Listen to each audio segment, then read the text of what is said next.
Hello, Yankee farm wife here. Dear J.D. Vance, I have some questions. So many questions. In fact, more questions than exposition. Oh, and before we begin, let's get a few vocab words out of the way in case they come up later. Not sure they will, but feel free to Google if you must. So, parasite, sycophant, opportunist. There may be more. I'll give you a heads up. I'm just going to spitball here, much like you do. The things that come out of your mouth. But when you do it, it's more like throwing SpaghettiOs against the wall to see what sticks and what slides into obscurity. You are learning, I think, that for a VP candidate in the age of Google, nothing slides to the floor to get eaten up by semi-feral cats. And speaking of cats, did you know there are endless studies that show men who hate cats tend towards misogyny? Oh, there's another word for you, misogyny. Men who don't like women.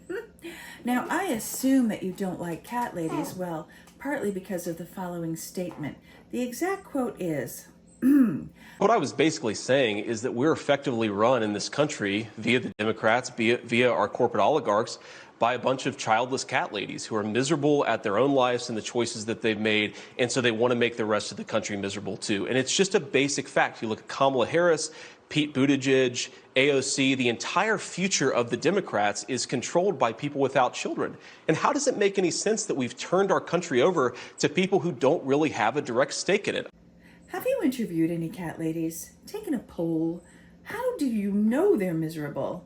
Is it only the childless ones? Now, I've had a few children and as many as 16 cats at a time. Am I less miserable because of the kids or the cats? Because I have to say the cats were far less work than the children.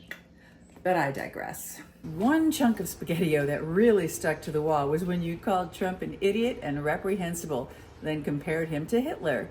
Now, I assume you know a lot about Hitler because he went to Yale. My husband is also an Ohio boy who attended Yale, so I think you must be smart.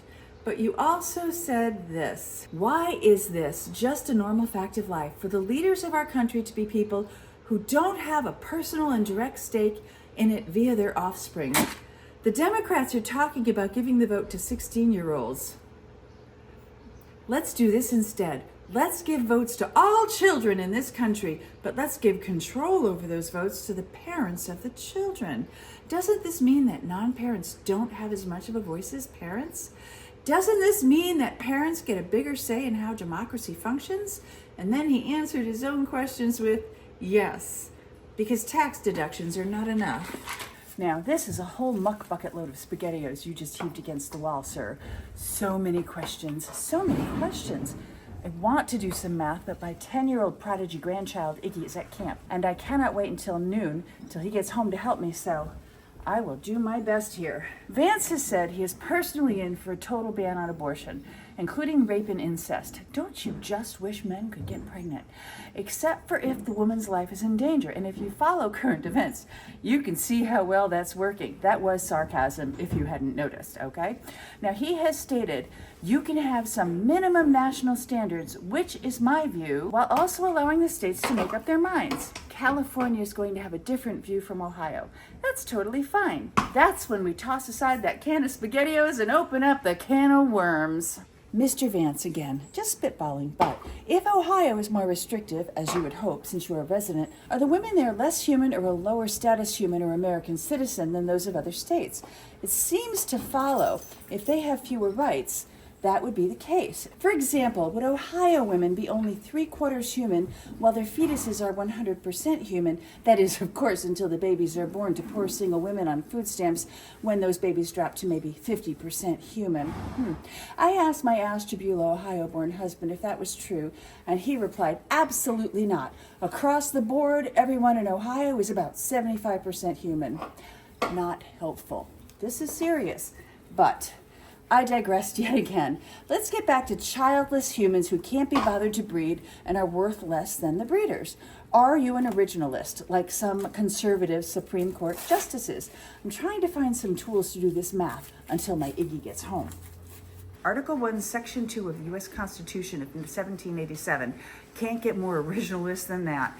declared that for purposes of representation in Congress, enslaved blacks in a state would be counted as 3/5 of the number of white inhabitants of that state. Rather than trusting a 3-year-old to color in the right circles in a voting booth or even stay in the lines, perhaps we should use this method to decide the percentage value of each human and, their relevancy and investment in our great country. But it's more complicated than that, so I looked up how Hitler decided the value of each human, and Wikipedia, I'm gonna take you out, and Wikipedia filled 3 long paragraphs with who was at the top and the descending order of the value down to, of course, the Romani and the Jews.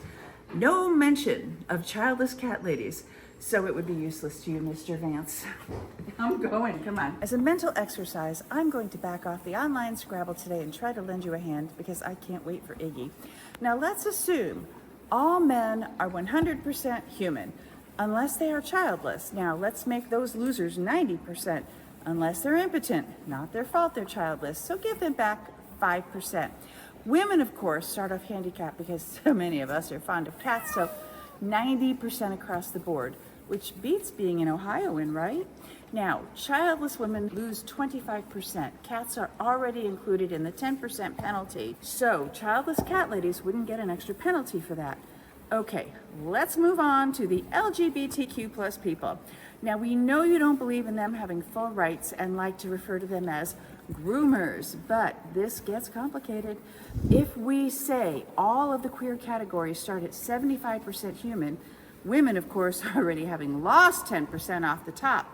But what about lesbian cat women, Mr. Vance?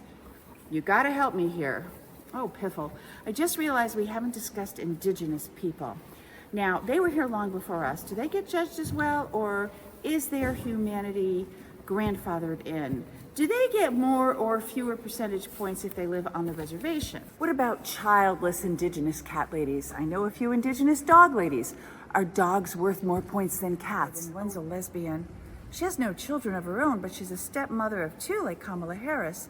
What are we gonna do about that? Now, my husband just pointed out that if we are each worth different percentages, it's going to throw off the unemployment statistics. So, if half of all unemployed people in Ohio are cat ladies valued at, say, 75%, for each 1,000 unemployed persons, 500 men are worth 100%, unless they are childless or impotent, but I'm not going there without Iggy.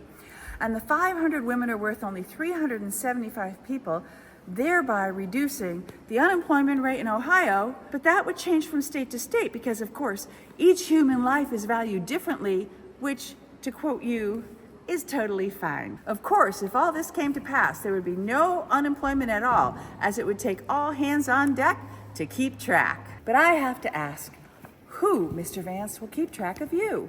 If you set the standards, and not to infer that you're judgy, but you do seem to have a lot of rules about people. Who tracks your percentage points? Do you get extra points or lose them for your complete hypocrisy about Donald Trump? I mean, Hitler to hero? Also, for being an opportunist and jumping on his bandwagon, do you gain or lose points? Is sycophancy a good or bad quality? I guess it depends on who you ask, and I say we ask the childless cat ladies to be the judge of that. Now, I guess I can't go any further without answers to some of these questions. Oh, but wait, my husband has one last question. Since you are famous for changing your mind and have changed even your own name 3 times, now that you are firmly implanted in the Trump for King campaign, will you change your name from J.D. Vance to D.J. Vance? Might be a nice touch. Donnie would like it. Think about it. So many ways to suck up, aren't there? Sincerely, the Yankee farm wife. All right, hi all, it's meemaw here with a cup. Would you please stop? Okay, these two argue. This one, the big one is over here causing trouble. No, mind your business. All right, so a couple quick notes. First, Facebook page is up. How about I straighten that out? Facebook page is up. Meemaws Unite. Friend us to keep the trolls under control. We just ask a few questions. Please answer them so we can add you right away. Also, we have Don't You Two Start. Wait, you want to see Cujo? This one gets too close. I don't know, maybe this is where I learned snark from. Okay, there we go. See? No! Right? So we loaded the t-shirt designs into Redbubble a few days ago. They say patience because they have to actually check the copyrights on the graphics, which, you know, are ours. They'll be fine. At the end of this, Kate will add some of them so you can see them. They came out awesome. Our friend Liz from Rhode Island, the graphic designer, she's a goddess. She just, like, we make some suggestions and like moments later she's there. Anything else? Anything else? No, just I have too many ideas and not enough time. I could like write this stuff and do it all day. These people are absolutely off the deep end crazy. But we'll have fun with it. The Yankee Farm Life. Hooray, shit! Excuse me. The baby hawks. Anyway, snarkier they get, snarkier the Yankee farm wife gets. Okay, I gotta go. This is just not work. Why? Later.